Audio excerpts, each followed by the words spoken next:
Il a probablement été le premier à montrer l'exemple que quand on faisait le pari d'une nouvelle peinture, lorsqu'on sait repérer les générations d'artistes qui vont compter, on peut vraiment imposer sa marque dans l'histoire et changer le cours de l'histoire de l'art. Paul Durand-Ruel est un des plus importants marchands de l'histoire de l'art et en particulier du XIXe siècle.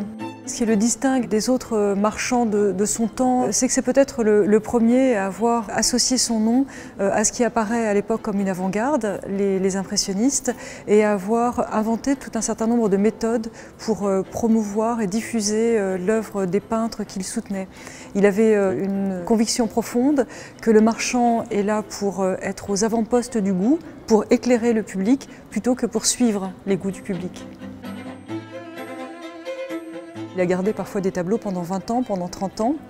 Et le succès qu'il a obtenu au tournant du XXe siècle avec les impressionnistes, c'est un succès qui s'est bâti sur des rencontres qui ont été faites avec ces artistes au début des années 1870. Donc il y a un grand décalage dans le temps.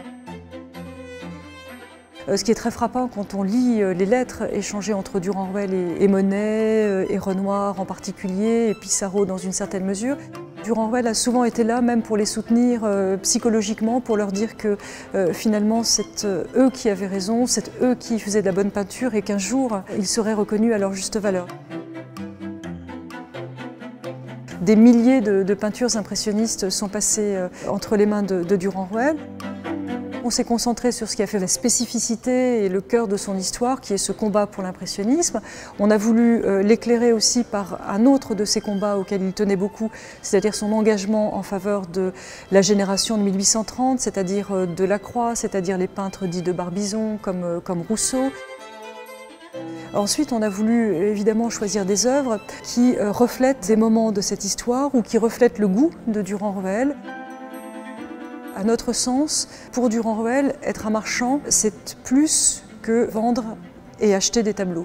C'est également les exposer, les publier, les reproduire et surtout les envoyer dans le monde entier. L'exposition a été préparée à Londres et à Philadelphie et à Paris, donc 3 grands pays dans lesquels la galerie Durand-Ruel s'est développée et où Durand-Ruel a été particulièrement actif dans la défense de l'impressionnisme.